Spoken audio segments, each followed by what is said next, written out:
Hey guys, welcome back to Tokyo Mirage Sessions, and before we progress into the final dungeon, I swear there's one more thing that I need to do, and that is to go talk to Maiko and get the last ad-lib performances.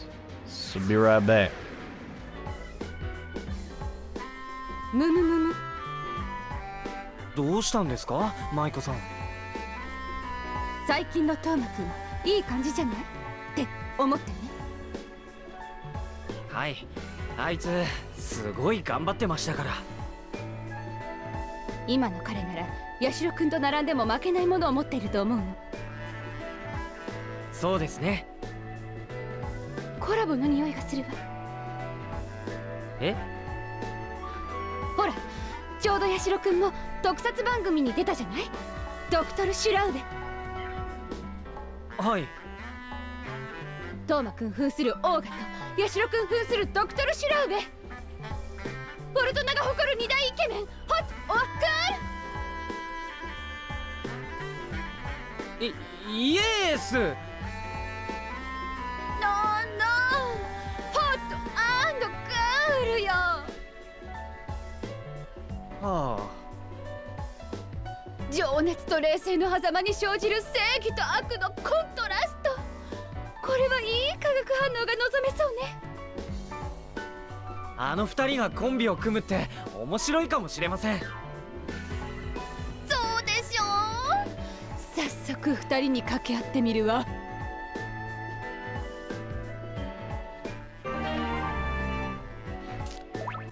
Now that we have the last dual arts and ad-lib performances, we can take on the most obnoxious dungeon I've played in recent history.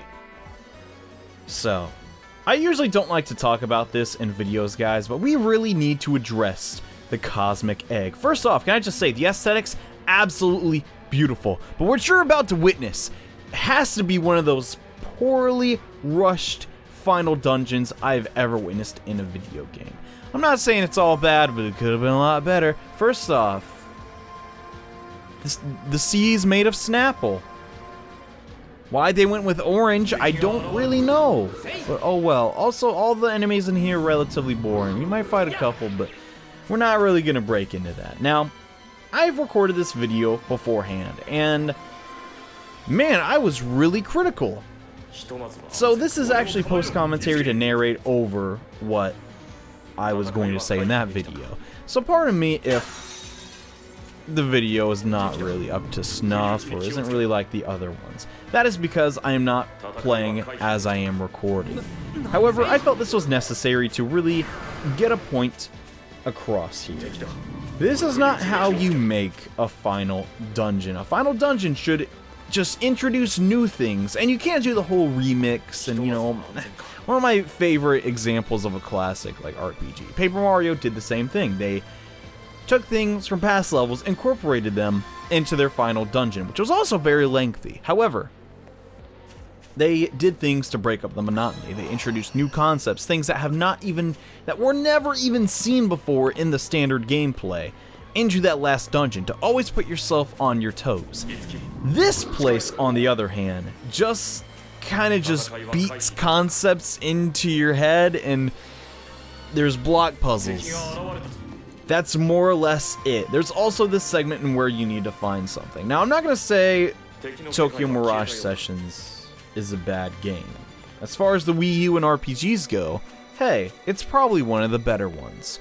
Of the two. Sounds so sarcastic, but there literally is like 5 or 6 if you count Monster Hunter. But that's not the point.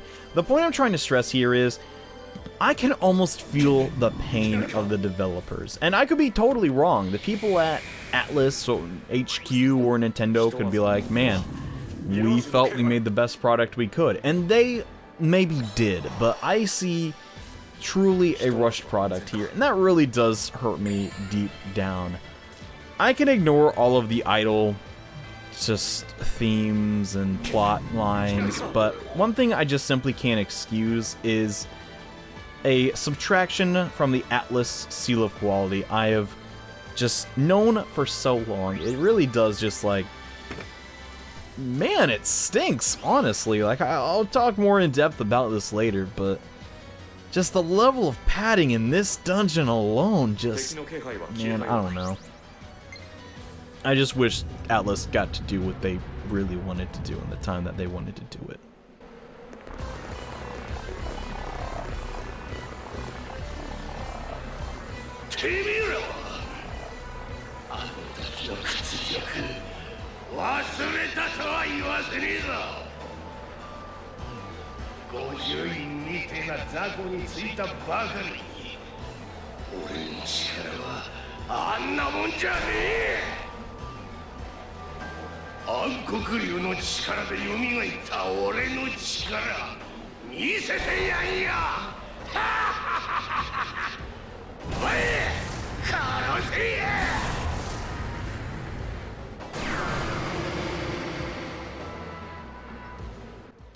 And what do I mean by that? Well, I don't think Atlus is a company that traditionally likes to make you refight bosses. Now, I know people are gonna say there's a couple of instances where, no, John, you did refight a boss in this game and this game and this, and that is true.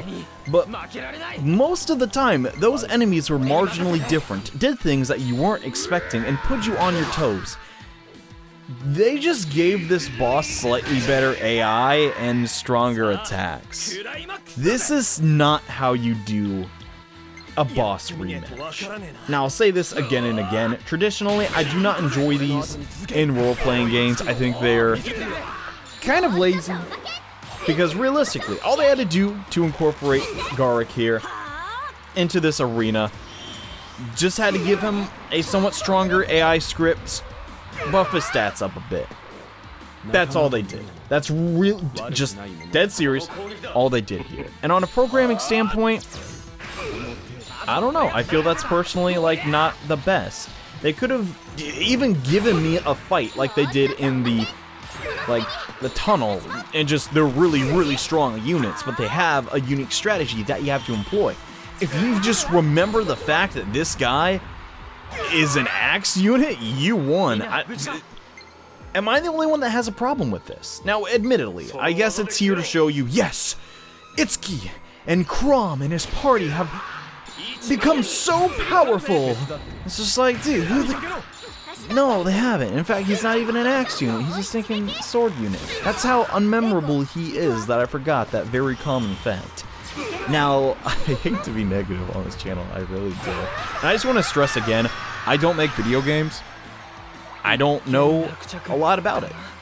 But I know as a consumer of Atlus and Nintendo games that I personally do not like this element in my games. And sadly, that's not the last boss refight we're going to do. Unfortunately. I wish it was the last one. That'd be cool, just give you a superpowered version of Garrick. That wouldn't actually be bad. One thing I do really like about this dungeon, though, is how you have one last dialogue with your party members and their mirages. I think that's a good, like, hint and Nestor. It would appear that the final battle is but moments away. Yes, I'm starting to get a little nervous about it. Mr. Draug, I may still be just an experienced master, but I want to thank you for fighting alongside me and staying with me through all of this. It is I who should be thanking you. If not for you, my life might have ended when I fell under the enemy's spell a second time. You saved me from that fate. Whatever I may do, I will never be able to repay that debt, but I ask that you allow me to fight at your side until the very end. Thank you. Let's do our best then until it's all over. Man, I hope it's all over soon. I don't know. I actually really dig this. It's a nice touch, and realistically, it's they didn't have to do it. This game isn't all bad. I'm just saying this segment is very lacking. The final battle's at hand, Toma. Prepare yourself. Our ultimate nemesis will be a dire foe indeed. Don't worry, Kane. I'm ready, hyped, and ready. Doesn't matter, and you gotta be prepared. And of course, it's just the kind of person you are, Toma. Despite our hardships, I've enjoyed our time together. Yeah, thanks, man. It's been fun for me too. Aww. I think I like their relationship the most, and this cheerless atmosphere does not suit us. Let us ride on, no hesitation, no surrender till the very end. Heck yeah. Yeah, that's right. We charge our enemies head on, non-stop. Let's do this, Kane. Indeed. Nice. See, I don't know. Okay, so now let's just talk about the core concept of what Tokyo Mirage Sessions was trying to really capture and get across, right? The idea that there's this second world, the Idolosphere. Ideally, not something totally unique to this game. It has appeared in other Atlus games. You have the TV world, the Dark Hour, and there's a couple more instances, you know, from the 90s and so forth. But while that does sort of incorporate Fire Emblem into the real world, I honestly do think the Idolosphere would have been way more interesting, at least aesthetically, if all the levels were like this. If it was various Fire Emblem places being mixed with the real world. Not the real world having this strange, nightmarish, like, idols setting. I don't personally think that came across well. The themes of high fantasy go back to the very essence of what role-playing games are, D&D. And even Fire Emblem takes inspiration from those concepts. To steer away from that, I feel is actually a mistake. In my opinion, the ideas here were like, okay, 70% idle stuff, right? 30% Fire Emblem. A 50-50 spread would have been better. Now, you could totally disagree, and if you do, more power to you. But the way I see it is, subtracting from that was a bane, not a boon. Man, that was clever. If you don't give me a like for that, you'll stick. Let's be realistic, though. I mean, honestly, okay, I feel like all I do is talk negative, but the first day I played this game, I was legitimately excited for it. I played the demo at PAX East, really enjoyed the first. This is just an example on how I believe Tokyo Mirage Sessions could have been dealt differently, right? But I encountered this enemy, and the representative for Nintendo there said, yeah, no one has beaten this encounter yet. And I saw that as a personal challenge, because I'm like, okay, I want to beat this savage encounter, right? And little did I know that when I received the game on a release date, I beat the savage encounter yet again. But the problem here is, there was no advantage. I thought that the demo was just like an early build, and that you would get something tangible for taking on a savage encounter. You don't get any bonuses for completing the battle against a difficult opponent. Why is that the case? Now, I could be wrong. Maybe there is something deeper in the code that's like, yeah, you do have a higher chance to get a gold enemy to show up if you continually beat savage encounters. And I blame that just on like poor information on the game's part, not making that readily apparent, or just the fact that there's no information online. But if that were the case, that would give some incentive. But through playing this game, every time I came up to a savage encounter, sometimes just literally can't avoid it, which is fine. Nocturne functions the same way. It always puts you on your toes. Almost gives you a horror feel, since you're always like, oh gosh, what are gonna come next? What's gonna happen next? The downside here is that it's giving you a difficult challenge, but giving you no reward. And since smoke bombs are so readily available, literally, that's another thing I could just talk about. Items are too broken in this game. They're too cheap. Money's way too plentiful. You're never going to not want to use an item to escape whatever ails you, right? Now, I personally blame this on poor balancing on the team's part, which I mean isn't really bad. I'll be honest with you guys, it should be readily apparent that the Wii U was not a complete commercial success. Now, I mean, this is going to turn into a Wii U discussion video, because honestly, there's a million of those out there. Personally, I enjoyed the Wii U, but you gotta admit that its two main core series RPGs on the system suffered from the same thing, and that is poor balancing. Why was it poor balanced in my eyes? A lot of games that I play here on the channel usually have decent balancing. Tokyo Mirage Sessions was not one of them. Items are completely broken. There's no reason to use a healer when you can just full heal with beads that literally just pop out of nowhere. There's no reason for it. Like, why would you ever use a dedicated healer unless you're absolutely struggling? Which, funny enough, the final encounter actually is incredibly challenging without a healer. And up to this point, we've been totally fine without one, but that's neither here nor there. Not my point. The point here is, items should have been just completely reworked. The shop per chapter, like, you should have got better stuff. The fact I can buy Tarukasha stones and even have the money to do so early on is kind of strange. Even, like, I hate to use this term, but RPGs for, like, kids, right? I'm kind of hinting towards the Mario and Luigi series here. Even understand this. They know that as you progress onward, you should get better items.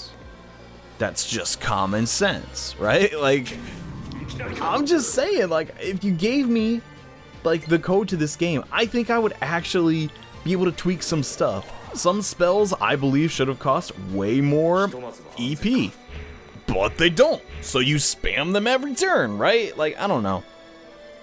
Not a bad thing. Maybe I'm looking at this from the wrong paradigm. Perhaps they intended for this to be like an RPG for newcomers to Fire Emblem. They didn't want it to be too challenging. But at the same time, why do Savage Encounters even exist in that case, right? I like to think that the Savage Encounters were sort of meant to emulate the permadeath feature of Fire Emblem. In a way, just to be like, yeah, death is very, very punishing, and these guys are very, very punishing, but I could be wrong, and yeah, it's kind of cool we get a gold encounter here. I feel like these were done pretty well. Not, just saying, they're rare enemies, they're cool. One thing I actually do absolutely love about this game, it doesn't have a ton of character models, but it gets by with the ones it has, right? They all look incredibly nice. In fact, all the models in this game look absolutely outstanding. I've never really given the praise that this game deserves from the art perspective. The artist, Toei, who did a phenomenal job on the concept art of this game. I personally like it a lot more than what's shown in-game, although it would have been nearly impossible to emulate his artistic vision in the engine.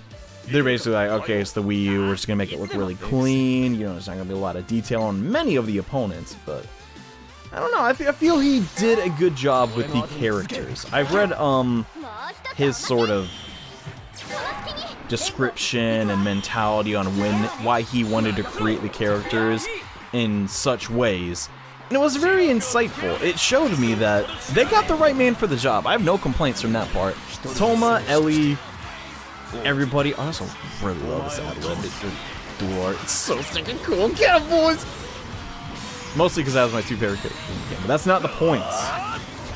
The appearances of these characters, really good. They did a good job on that. Like, everyone looks pretty unique. Tsubasa, I give her crap for her mean face where she just makes her mouth open all the time. I don't know why, but you know, she looks unique. There's no way you could really, like, okay, let's be realistic. Some people are like, no, anime character, looks like this anime character. There's no way you could mix up the cast of Tokyo Mirage Session with another game. And in that regard, it's incredibly unique.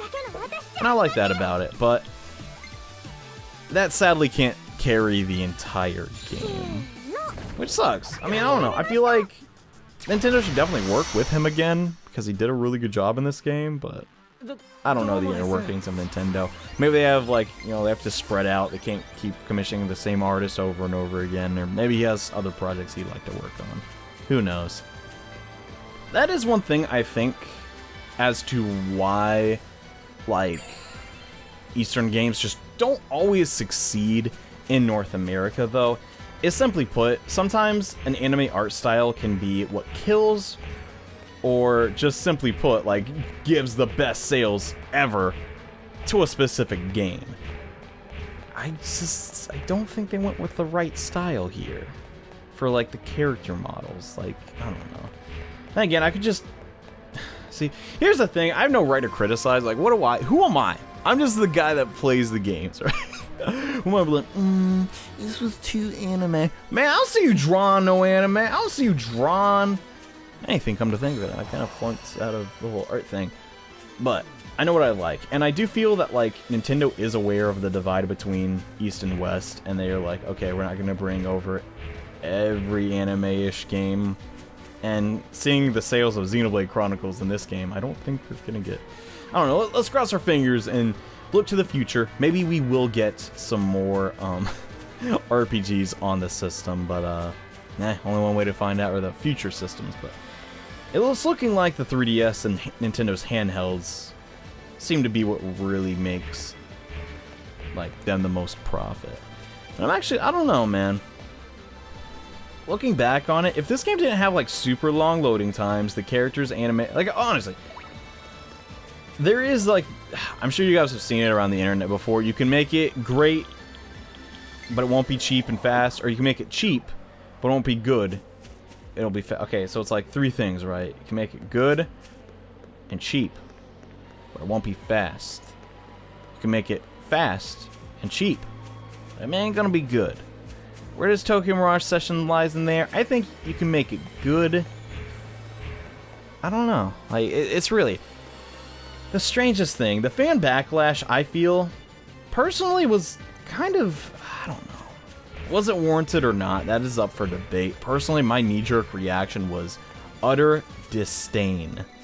I was just upset that, like, they teased us with Erika, Ephraim, Demi-Fiend, the protagonist of Shin Megami Tensei, crossing over and making this grand battle, when in actuality,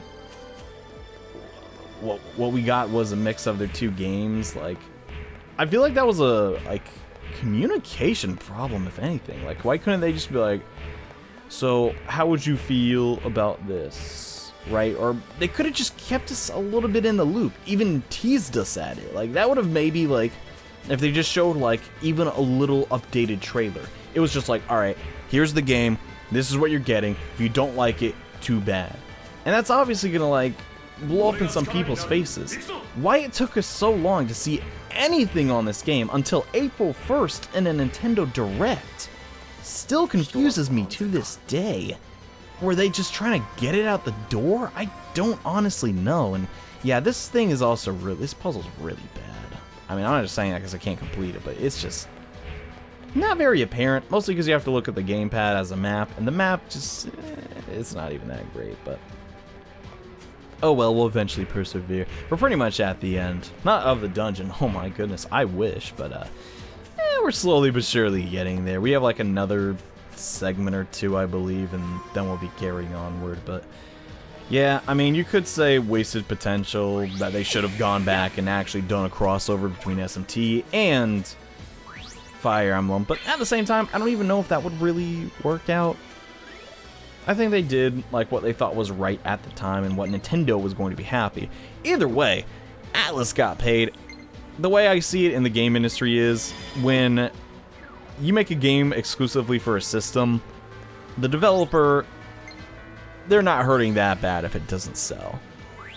Now, I could be wrong about that, but that's how I currently see things.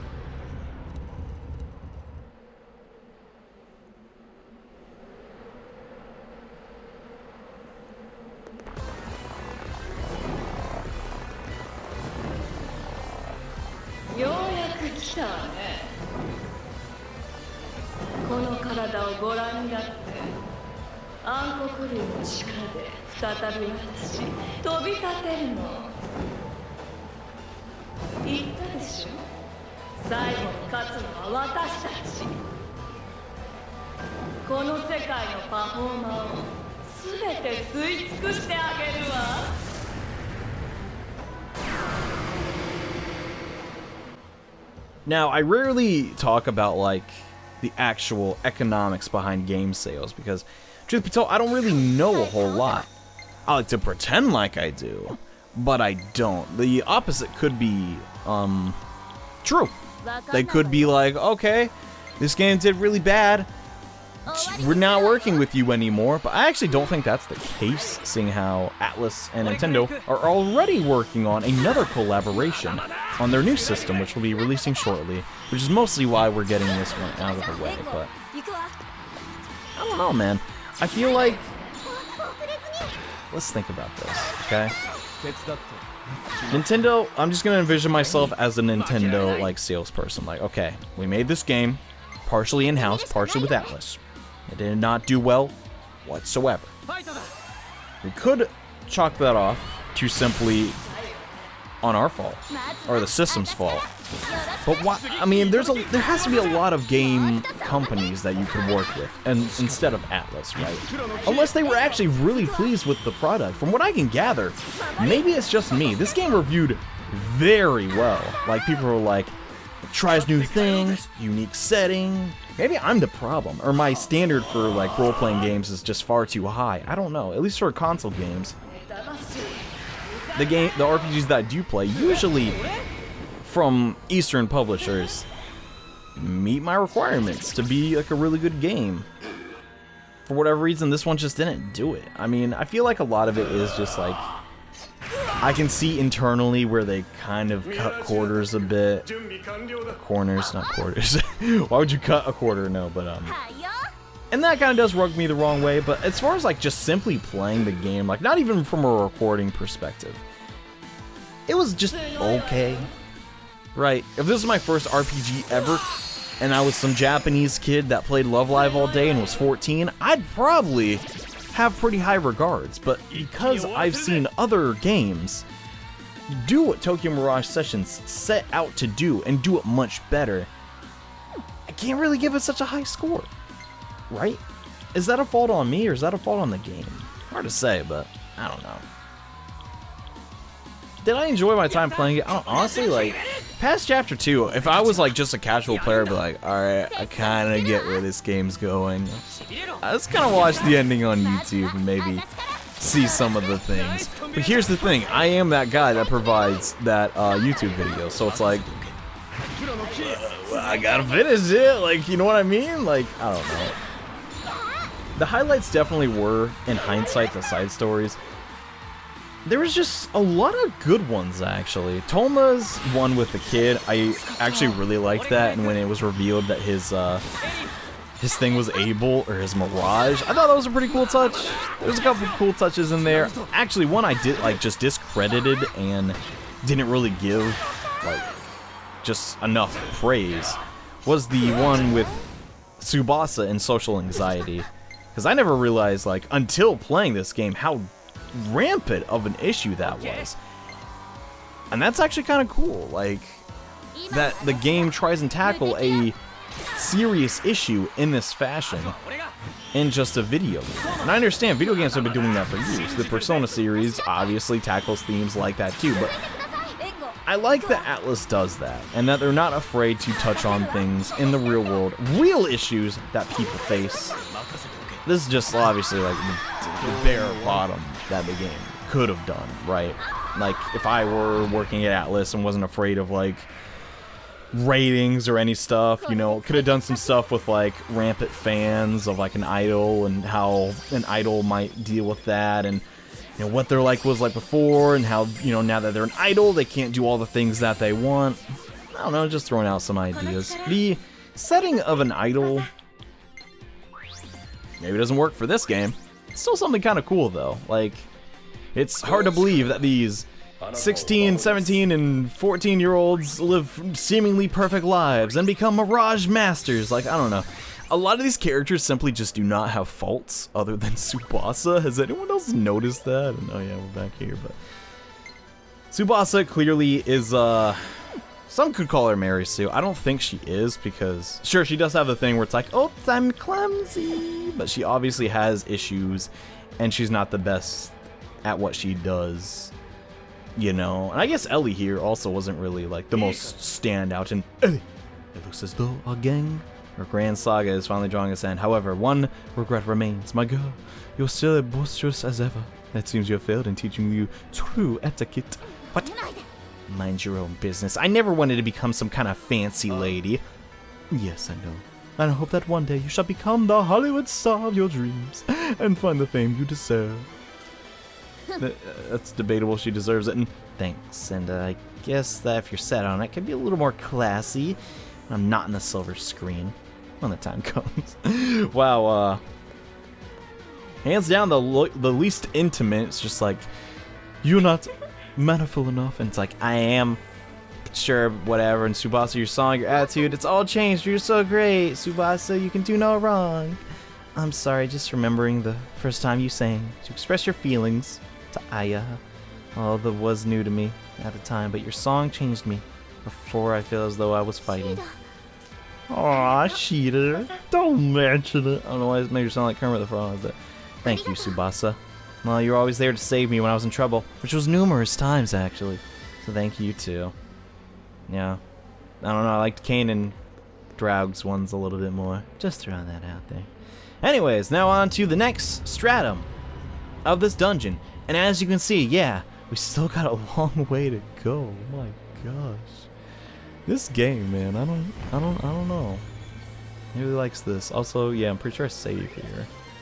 There we go. Alright. Just gonna edit that out. You know, this still is post commentary and stuff, but still want to make sure, like, if you're literally, you can't figure out where to go in this game, there's at least a somewhat usable guide for you, visual-wise anyways. By the time this is going up, there's probably just complete FAQs from, like, die-hard fans, but I don't know. At least I show you how to progress, and, hey, Hashani, look real. Okay, cool.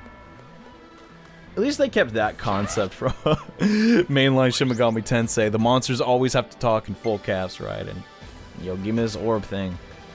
Just want to be done with this dungeon already. Whoa there, hold that stuff first. What the heck?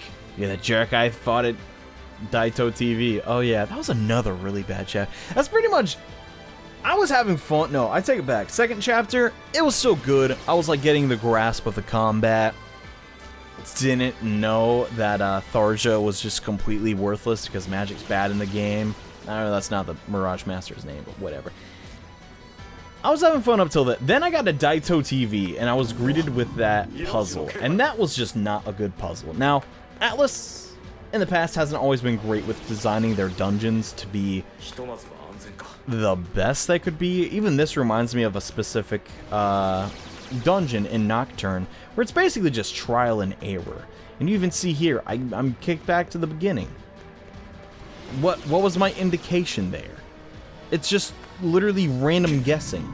I believe when you make a puzzle in a game, you should be able to clear it on your first go, using just logic, right? There shouldn't be any guessing and just rapid fire trying. Oh wow, that one actually looks really nice, but that's just me. You could say that's dumb. Puzzles need that aspect in them to succeed, and while I don't agree, I also don't disagree. I understand if every puzzle was like that, we wouldn't have a lot. But this is like a shining example of just like, okay, what the crud were you guys on? This one is bad. Now, truth be told, you can use the map on the gamepad to see where you've gone and where you haven't. But there should be like, I don't know, like something on the wall to indicate, okay, these are the right ones.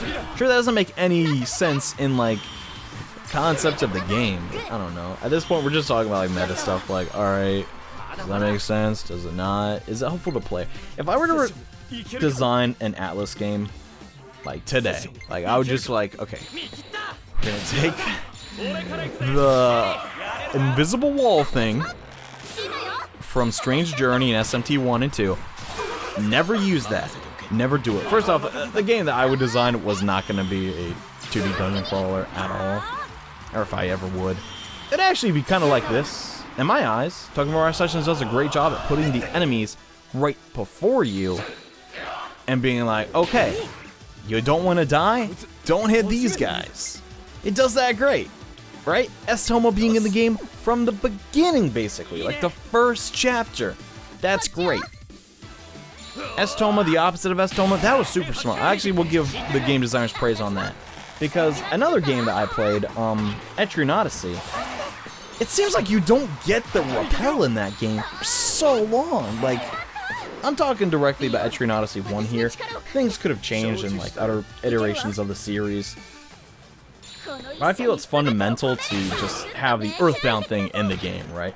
You have to have a way to realize the character is too strong to take on this content. An RPG, at the end of the day, will not have any challenge if you max out your stats and you're taking on an opponent that you can just easily kill with a couple button presses. Why every RPG ever doesn't steal the Earthbound auto-win, forgive me, I do not know. Because I play a lot of role-playing games, right? I get tired of grinding. Because it fundamentally doesn't need to be a part of every role-playing game. The best and probably shining example of this is Chrono Trigger. You can be terrible at role-playing games and get through Chrono Trigger very easily, actually. Simply put, just fight every enemy that comes your way. You will win. There's usually not a lot of repeat encounters, and the game makes it very apparent that you don't really need to, like, you don't have to grind. There's no reason to grind if you just fight what comes your way. That feels so natural. And I know a lot of other players just don't like that. They just like beating up and feeling strong from grinding. And I don't know if that's a good way to make a game. Just getting off topic and talking about a indie game, actually, Lisa does this phenomenally. I cannot even stress to you how great of a system this truly is. In Lisa, there are no random encounters. Instead, you have just fixed fights that you get EXP from. There's no way to grind. You can fight other enemies. Like, there is like a farm you could potentially do if you really wanted to, but you're not going to get EXP to become stronger. I firmly believe that, like, designers should without a doubt have a system in place where it's pretty much like Chrono Trigger. Just like, get me through the game. Don't, give me what I need. Still make it challenging, but don't just throw enemies down a hallway and hope I die on one of them, right? Because that's not gonna work. You're just gonna become so strong, right? I don't know. I could just bash on a lot of different game companies that design role-playing games, but there's no reason to do that. But one thing that made me absolutely despise this is one of my actual first role-playing experiences, which was Final Fantasy I, the GBA, the Dawn of Souls remake, which bumped the encounter rate up so much compared to its predecessor. It was ridiculous. You would step 2 times, fight an enemy. Okay? And in truth, that did get you to where you needed to be EXP-wise to clear the game. So you could say on the inverse, okay, they did that in that game and you still didn't like it. Can you ever be pleased? The answer was no. No, I'm just kidding. I think, like, the whole balancing thing, right? Quality assurance is so important, specifically in role-playing games. If you have a tricky part in a platformer, suck it up, get good. Just think and get a bunch of lives, no problem, right?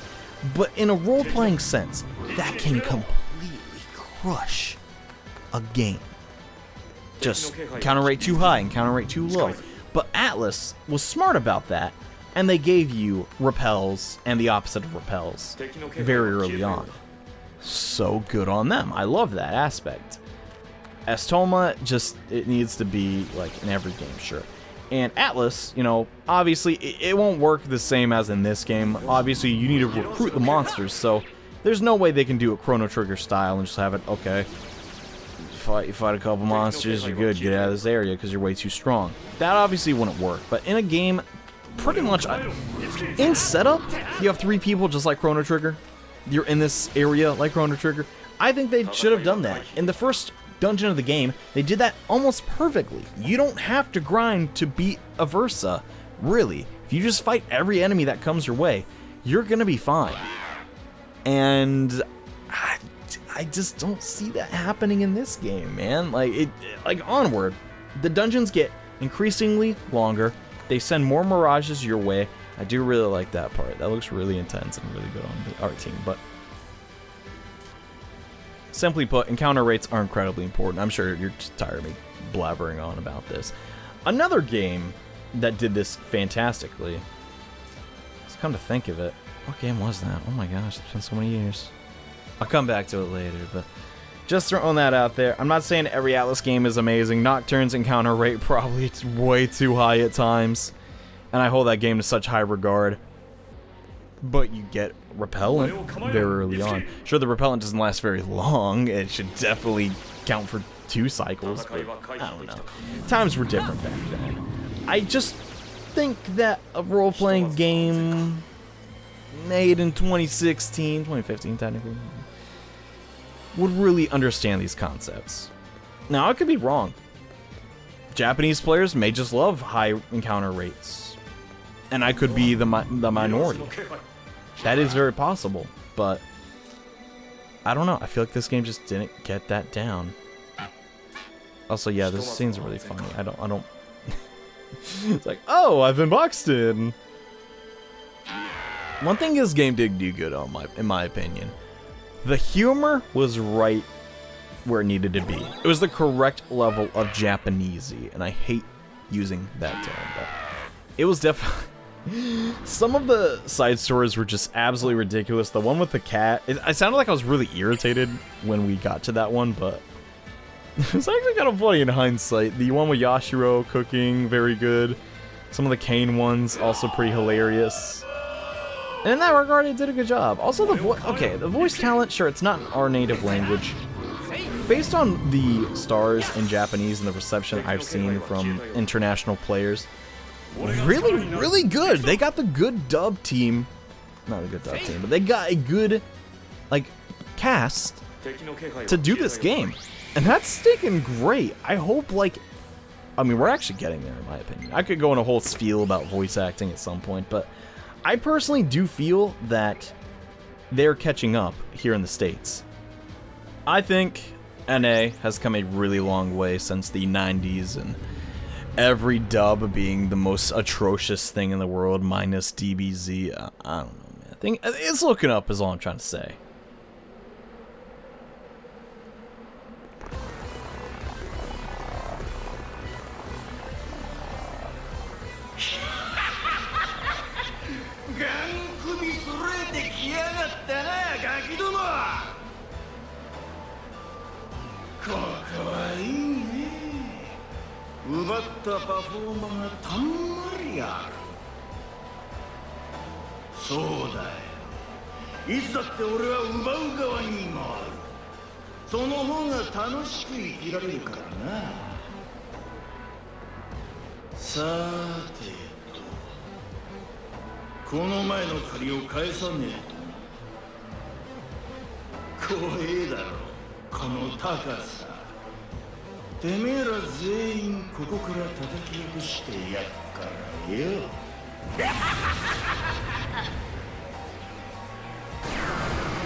That being said, do I think this game should have been dubbed by anyone at Nintendo America? They hired Seattle talent? Heck nah, because it didn't really do that hot in Japan. And I don't think a dub would have helped too much. Now, okay, let's just break it down. This game has an absolute ton of voice acting, like, so much. Think about it. All that's in game, right? There's all the side stories, they need to be dubbed, right? All of the in-battle stuff, that'd have to be dubbed. That's a lot for not a lot of payoff. Sure, would have made me personally a lot more happy because you know what the people are saying in battle, which I've mentioned this various times in the Let's Play as it stands, but they simply couldn't do that. That wasn't needed in the Japanese version. And sometimes with these publishing companies, they don't even know if it will go internationally, right? So why would they put that into the game just in case? That takes away from the very limited time and resources that they have. But I don't know. Part of me does think that, like, Nintendo of America could have tried a little bit harder to, like, get this one and, like, you know, like, market it a little better. The Accolades trailer they did, though, was received pretty well. I mean, they showed off some of the finer points of the game, but it feels sort of lukewarm. And I understand it's very easy for companies to basically do that for, like, Eastern properties. I could use a million examples here. There's no reason to do that. It's just like, it's so easy to be like, oh, well, it was okay, it was good in Japanese, but we're gonna cut some corners when it comes stateside and hope it does well. And then if it does well, we'll start promoting it. I don't like that mentality. It just seems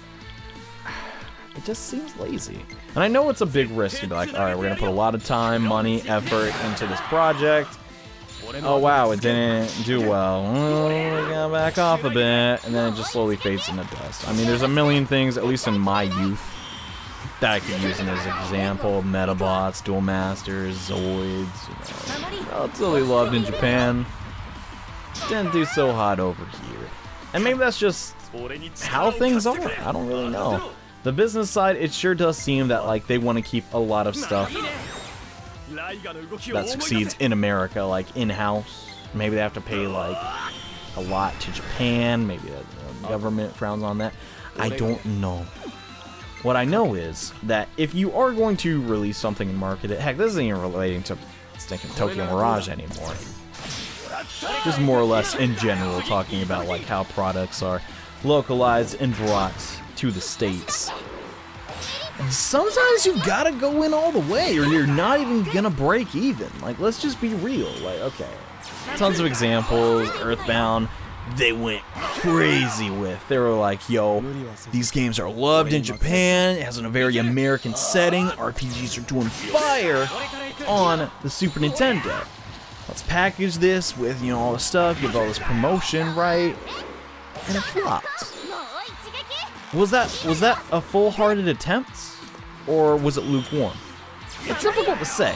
I feel like a lot of things, specifically with that game, were not. I mean, they almost seem counterproductive. It's like, okay, let's package it with the instruction manual. It's kind of a difficult game for people to figure out for the most part, at least for kids who were trying to market it to, right? But that jacked up the price, made it less desirable. Why would you get that over Final Fantasy? It's a lot cheaper, right? Just throwing that out there. And the whole "this game stinks" campaign. Double-edged sword, talked about that a million times. No reason to really go into it with that.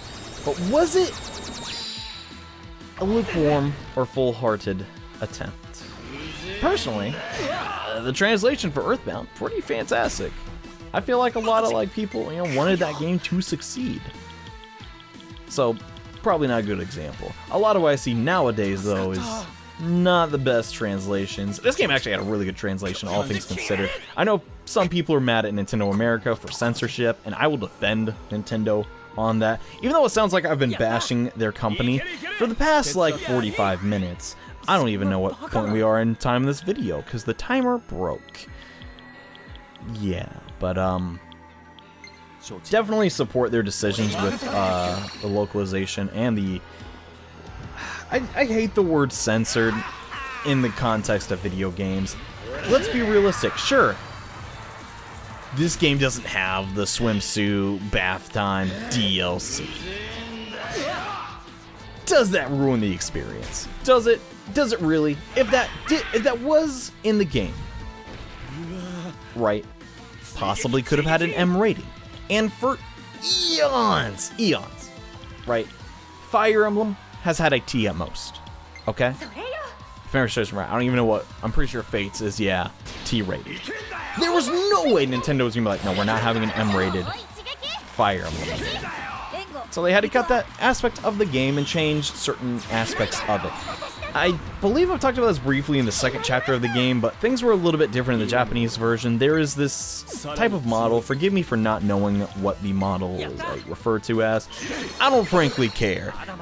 I got better things to do in my life than know the specifics of a type of model in Japanese culture, but basically they wear scantily clothing, and that's the sort of thing, right? And that's what that chapter was all about. It wasn't like, you know, urban, you know, street thug, like, clothing. Which I think it's funny. I don't know. We've come a long way since localization, right, of Pokemon with 4 kids calling things jelly donuts. We're still calling them donuts in 2017, but, you know, at least it's a little more accurate this time. You know what I'm talking about there. That's pretty good, but I don't know. The way I'm kind of talking through this is sort of like almost like a podcast. I really have attempted, I've like basically had full-on like multiple hour discussions with my friends and stuff on games and like my opinions on them. And rarely do I actually get to showcase them in video, because usually people take criticism on a game as like, oh, you're just hating on it. Truth be told, for what this game is, I actually like it a lot. It tried something unique, different. It wasn't what we wanted, but I still support Atlus and the team that worked on this, because it was a good attempt to provide players with a good experience. Because frankly, the Wii U was pretty devoid of all RPGs, and they tried to fill that gap. They didn't make everyone happy. I still think that Xenoblade Chronicles X is still the role-playing game on the Wii U, that's just because simply it had more, I think, funding.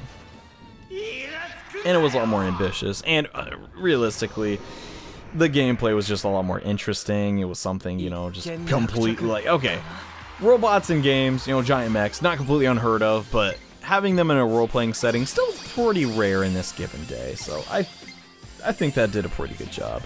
This game, on the other hand, the press turn system, well, not even the press turn system, it's like a completely different system, but exploiting enemy weaknesses and doing additional damage while proccing a secondary effect, that's been in about, I don't know, every Atlus game ever. Hey, what's up? How you girls doing? And get ya. Now I think about it, we've been together for a while now. True. It's been 5 years since I first met you. Hard to believe that's already been that long. Back then, I couldn't stand you. You're just an uppity little kid, acting all tough and untouchable. I did respect your serious attitude when it came to singing. At least points for effort. Wow, they're just so mean. And now I guess hey, fate threw us together. I really am. Yeah, whatever. Tarja, we may have ended up butting heads a lot, but even after everything, I'm glad we met. Just a little further and it's all over. I'm counting on you. Wait, so if this is the final conflict, like, right, aren't there still going to be mirages attacking people, or is that just like, nope, no more mirages? I never really got that. Anyways, we're getting to the second to last one of these. Thank goodness. It's one more little puzzle segment, but I don't know, let's honestly break it down, okay? So, RPGs on the Wii U. What did we have to look forward to? I remember when the game was first announced, not this game, but the system was announced E3. It's coming back from high school, if I recall correctly, so I was still in high school, so that was kind of crazy to think. I'm pretty sure I got the system. It might have been my last year of high school. Don't really know. I was a senior. And I was checking, like, pretty sure Twitter on my phone, and I saw the Wii U, and I was like, oh my gosh, that's it? Like, that was my knee-jerk reaction. But I went into it with an open mind, and I saw, yeah, you do make a good point. Nowadays, a lot of people, at least in Japan, I feel like if you don't have your own TV in America, either your parents simply can't afford it, and that's on no one's fault, but most kids usually have TVs, right? In their own home. Now, you could say, no, I mean, nowadays things are different. At least growing up with me, not growing up with me, but as I was growing up, you had, like, you know, your own TV. You didn't have to worry about that crap. You didn't have to worry about TV time. So the TV control thing in itself was just already, like, at least here in the USA, not super important. Sure, it was cool, because, like, hell, let me use the TV. And, you know, off TV play, I mean, I never used it. I use it, like, sometimes when I play Advanced War, but that's really it. Forcing players to play with this bulky controller that admittedly is kind of heavy. You get tired of holding it after a couple, like, hours or so. Was just simply not a good business idea. They really should have had more longevity with it, or just thought about more longevity. That's at least how I feel about it. Like, I couldn't stand playing games with the gamepad. I got my Pro Controller instantaneously, but that's not to say the game, like, that's on Nintendo's fault. I don't know. It's not all that bad. Sure, the Pro Controller exists. You can still use your Wii peripherals for it. That was great too. I mean, I got my Wii pretty late. I played a little bit crap out of it because I missed so many great games. I was like, oh my gosh, bro. Thinking, Super Mario, all these good games. Oh my gosh, in Virtual Console, this is so cool, right? But then hearing, okay, new Nintendo console, I was like, crap, dude, but all this, like, Wii stuff, man. You can carry that over. That was a good incentive on Nintendo's part. Did it pan out in the end? No, because people thought it was a Wii upgrade. And that's fine, right? I mean, blame people's ignorance. You could maybe change the title, but they didn't. It's okay. Now with this new system coming out, you know, things are promising. Sure, you can't use your Wii peripherals anymore, from what I can gather. Yeah, your Wii peripherals are probably going to be collecting dust. The GameCube adapter.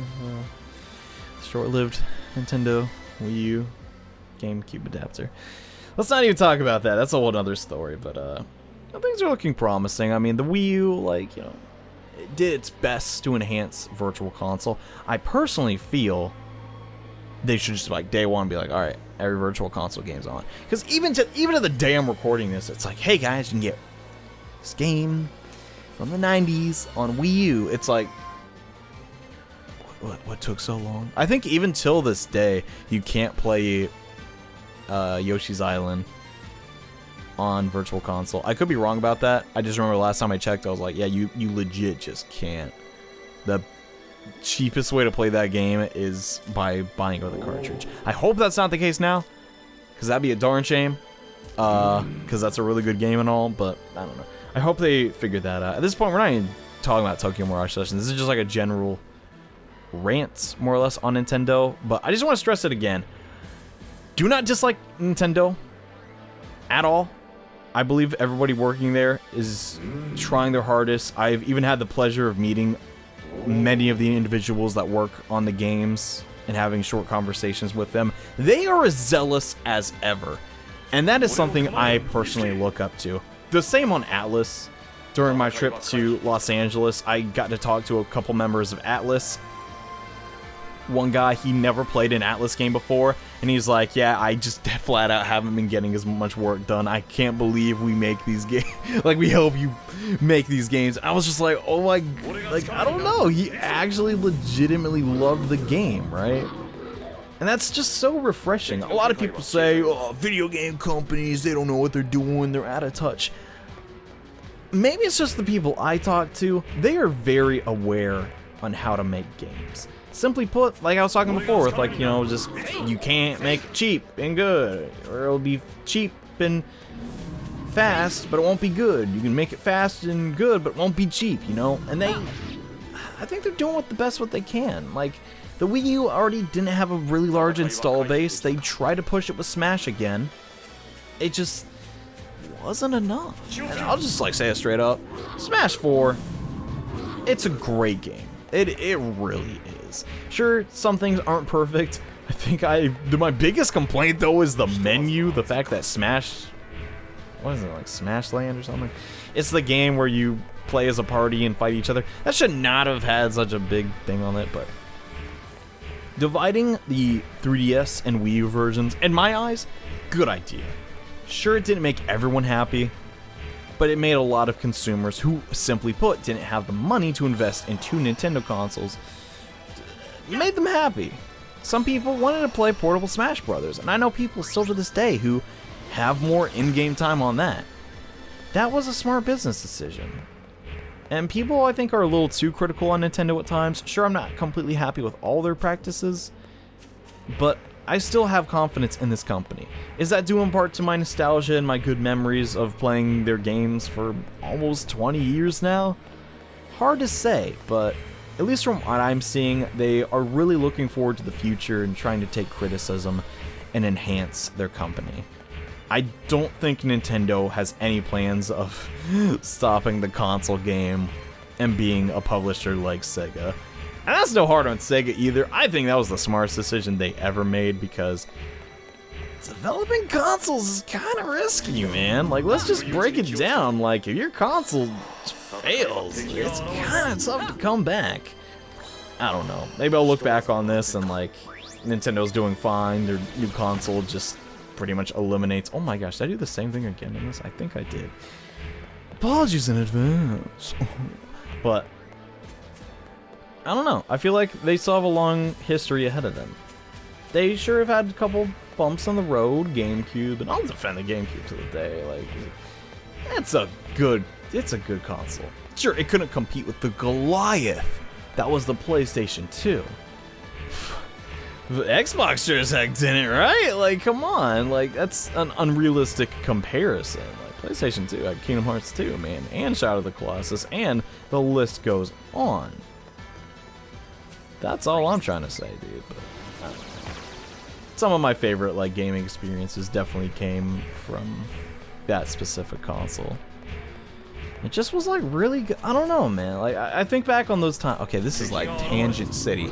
We have derailed so many times. We are on another person's railroad track that they were supposed to be on at the time that people got onto this train by accident, and now they are being taken somewhere else. But that doesn't matter because we're just trying to finish a block puzzle. I don't like this puzzle actually. It is really just not good. Not stupendous, but oh well. It's really like convenience here, but the GameCube era was like a really big experimental like time for Nintendo. They tried to do so much, and they had actually legitimately a couple of really interesting ideas integrating console and handheld. And I've still yet to see any, like, I don't know why they don't attempt this more. Like, they could do some really, because okay, here's the deal, right? Since Nintendo made their first handheld, the Game Boy, the install base has been giant. Everybody's had one. Everyone has a Game Boy. Everybody had Game Boy Color, Game Boy Advance. The SPs were rampant. DS, 3DS. They've never missed a step with Nintendo handhelds. They have had such a long track history. Why not incorporate like more stuff with 3DS into the Wii U? I hope there's some like functionality with the next console, but I don't know, man. I just think that like during the GameCube era, that was really cool. Sure, did the cables cost a little too much? Yeah. Was it kind of hard to find 4 people with SPs to play certain games? Yeah, kind of. But it was at least something different. I don't know. I dug that personally. And thank God we are finally done with this segment. Now we gotta fight, I think, one more boss. We're pretty much done here. That's cool. Just throwing that out there, though. I feel like I personally can't really tell Nintendo what to do. Maybe they found that that was the least used function out of everything they tried with the Nintendo GameCube. But I look back on it and I'm just like, wow, there's nothing like that out of any other console I've ever played. Now, is there... Oh, yeah. Technically, Sega did also have a handheld. I don't know if that has any functionality with the Genesis. Could be wrong. Not the biggest Sega fan. I wish I was, though. I always look at people and I'm like, yo, look at this Sega game. Remember this, guys? It's the best. And I'm like, I don't play it. I mean, I played Sonic, but I feel like Sega's library just doesn't really compete with everything else. Like, I don't know, man. I like classic games. I really do. I play Super Nintendo games. If there's something that sparks my, I'm just like, dude, I never knew that game existed. I'm probably gonna get a copy and play it, provided it's like easy to get, not $200. Earthbound, thank God that got released. Honestly, dude, we're gonna look back on it years from now. Yo, thank goodness they re-released Earthbound on the Wii U. In my eyes, dude, there's so many games we just flat out could not play for years. The original Advance War was so hard to find, and even okay. DS emulation, not perfect, right? On the Wii U. At least we got it, man. I'm just saying, like, it's cool. Partners in Time, such a classic Nintendo game. Chances of getting a re-release is kind of slim, you know? Like, just the fact that more Nintendo classics are readily available to fans, so they can try them. I love that about Nintendo. Like, you gotta look at... Okay. Probably a bad example to use Sony here, but since a lot of their PS2 games are really easy to find because they just produce so many, but it's not every day that you can just turn on your PS. Like, for a while there, right, you couldn't download PS2 games.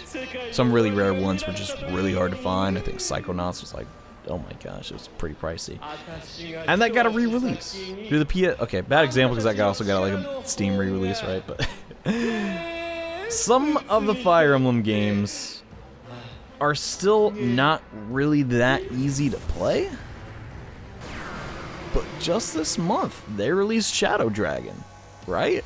A really rare game. I could be wrong about that one. That could be easier to locate since it didn't really sell so well. But the fact that they're at least trying that and trying to get just games into the player's hands through Virtual Console, I love that. And you got to remember, Nintendo was an innovator with that. Before, you know, we had the PlayStation Store, the Xbox, you know, classic section, you know, all that stuff. When the Wii launched, they were like, you know what? Bring back the classics. You want to play Mario? and play Mario. And that makes people happy. I feel like that is just like, that needs to be stated. And even now with the new console, they're like, alright, yeah, you can carry over all of your games you downloaded, and they're going to be finally tied to an account. Sure, Nintendo doesn't do everything perfectly, but they at least do innovate with some pretty cool stuff. That's all I'm trying to say here. Also, this fight is extremely trivialized if you use magic mirrors. If you really are just stuck on this game, just use magic mirrors. They're dirt cheap, and you should probably have like $1 million at this point in the game. I don't know, man. One thing, I don't know. Okay, this is... We're just... boy. I just peeked really loud, but this game at least did make me semi-interested in the first Fire Emblem game, because there's all these characters like Navarre. I want to learn where they come from, you know? And it sucks that, like, you know, Shadow Dragon probably not the best game ever. It doesn't really look the most beautiful. And it's a darn shame, because the concept art for that game looks really nice. Like, the artists at that time, like in the DS era, did phenomenal there, in my eyes. The cover art of the English version, though, not the best looking. It's kind of boring. I see they're trying to go for sort of a, like, what is this? This is the beginning, you know, like a book or something, but... you know, but... I don't know, is the original, like, Fire Emblem? I believe it's, like, the most, like, remade Fire Emblem game now. It has 2 remakes, one for the Super Nintendo, one for the DS. And there's a third, or no, that's not a third, it's a continuation. It's like, it's not Mystery of the Emblem Gaiden, it's like new Mystery of the Emblem. Yeah, it's like the new thing. I think that's cool. I don't know. Still know next to nothing about that, because simply put, Fire Emblem games are very hard to find. Understandably so, Nintendo's a smart company. Hey, role-playing games don't sell as well as Mario. Let's not make as many as we make a Mario. That is just good business sense. So that has made them hard to find. I still do want to play a lot of the Fire Emblem games, but I don't know. With the new Echoes branch out that they have going on, hey, we might get, you know, we might get that Binding Blade remake. We got, you know, there's the possibilities are not endless, right? There's only so many games, but it's looking good for Fire Emblem as of right now. I'm very happy to see that Tokyo Mirage Sessions didn't impact Nintendo's decision to actually produce more Fire Emblem games. Can it succeed as a yearly series? I don't know. I sure hope so. And man, I forgot how cool the Shadow Navarre looked there. That's actually really nice. Honestly, this game has maybe... the best thing to come out of this game in my eyes is it made me very interested in Fire Emblem. Not specifically this Fire Emblem game, but it's really nice. Like, you know, it sprinkles in those references. Just like how... And I know anyone that's like a big fan of Fire Emblem is going to be tired of hearing this. Just like Smash Brothers. And now we're back to the Wii U. Not the Wii U, the GameCube. I was talking about the GameCube. Yeah, we beat you again. Not gonna lie, still pretty, not that hard. I'll always remember this guy as the point where it's like, yeah, this is when the game stopped being really enjoyable for me. It was this guy. Not even his boss fight, just like his little area. But anyways, with that guy destroyed again, believe it or not, we are finally done. I know, crazy. We got one more conversation with Navarre and Yashiro. And then we gotta fight the dragon.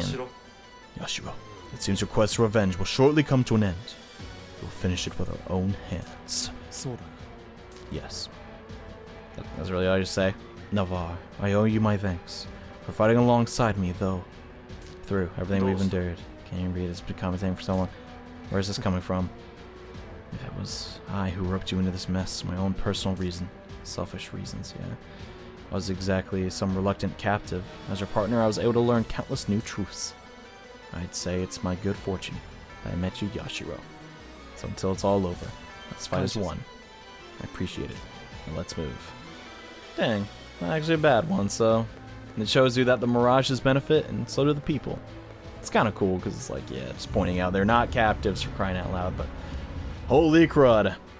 This has been one heck of an episode, huh? But yeah, that's the whole dungeon. Did I do it as effectively and as efficiently as possible? Heck no. But hey, at least we got to the end. Speaking of the end, we are nearly there. Guys, in the next episode of Tokyo Mirage Sessions fight the final boss of the game. Thank you for watching. If you even reached this point in the video, I would honestly be surprised. And if you did, say, I like Ike. I'm just a little bit curious. Anyways, thanks for watching. See you guys next time with a finale. Bye.